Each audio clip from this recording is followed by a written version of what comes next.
Hi, Ray here. I'm glad you could make it. It's not yet 7 o'clock here. What I'm going to try to do today is get out as soon as I can, at least after I've got some coffee in my system. And I'm going to do some more recordings with the Atomos Ninja 5 paired with the Nikon Z6 camera.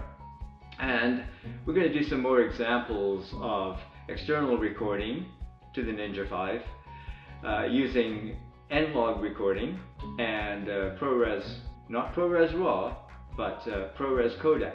So first things first, we'll get some coffee going here and we'll head out.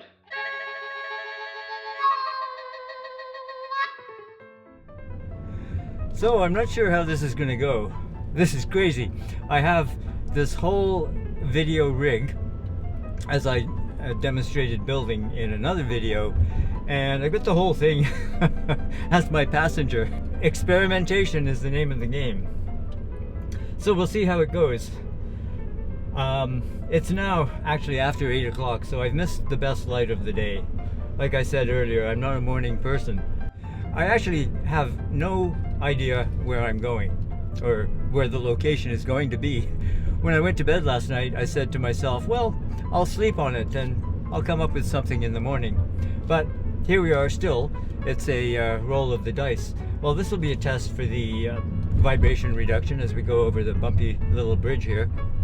So yeah, I don't have any idea.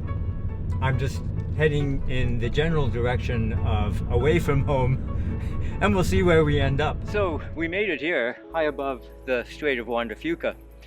And I had, as I said earlier, I really didn't know where I was going. But I wanted to go to a beach, maybe I mentioned that. But when I headed down towards the shore, I noticed that it was all socked in. Recently, after the heat wave, it's moderated a little bit, although I'm starting to get a little warm sitting here. After the heat wave, we started getting these banks of fog that actually stick around all day.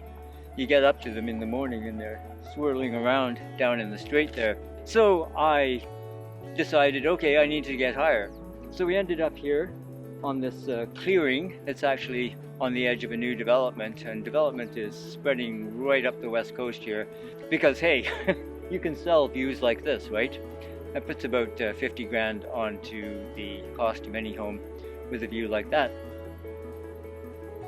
So here we are, and it's a nice spot. The sun is actually getting up. It's after 8 o'clock now, but I think this might be a good spot to even do some time lapse. We'll see. But this is where we're starting out today. Well, the sun is high in the sky now, so time to find some shade. And in this little grove, which must have been an orchard at one time, not far off the road, as you'll hear as the traffic goes by. And I forgot my windshield for the mic, so if the wind comes up again, you'll have to excuse that. But so yeah, hiding in the bush or old orchard. Yeah, this must have been someone's garden at some point many years ago, because there's a little dry creek here. It's dry right now, that presumably runs into this wetland in the rainy season, and someone's built a little stone bridge over it. What a nice spot. Hi, okay, we're at a new location, and this should be a good test of the dynamic range that we can get out of this 10-bit N-Log recording in ProRes 422, because obviously we're seriously backlit here and my face should be pretty much in the shade, so that's interesting. Should be interesting. We'll see.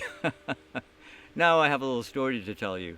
This is actually the next day, and it's been quite an adventure between the last location. And I'm loath to admit it, but I screwed up big time.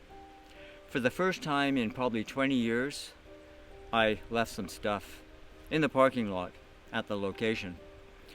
Yeah, it's about 20 years ago when I actually lost a monopod. And I don't know what happened yesterday, put it down to old timers, but I'm really quite ashamed of that screw up. It's just unforgivable and totally amateurish. But it happened. The story has a happy ending, thanks to a very honest person. It took me a while to figure out that I was missing my tripod, and my ND filters. That totaled about $3,000. You can imagine my reaction. So I thought, oh, well, I'll just check on social media. And lo and behold, on a local group, someone announced that they'd found my stuff and that they'd turned it in to the local police. So I picked that up this morning. But here's a really interesting thing.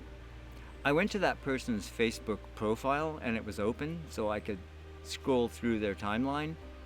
And it turned out that last year they made a post in early 2020 that they had lost a tripod and they were going crazy. And someone turned it into the police. Isn't that interesting? So I have my gear back. We're back up and running, but a little bit late because it's going on for noon now. But in fact, this turns out to be a good test. I'm going to also link below down in the description related videos related to work with the Nikon Z6 and the Atomos Ninja 5. So I hope you'll check those out down below. And if you found this video interesting, please give it the thumbs up. And if you haven't already subscribed to my channel, please do so and hit that notification bell so you don't miss upcoming content. In the meantime, take care of yourselves. Cheers, and we'll see you later. If I don't lose all my gear.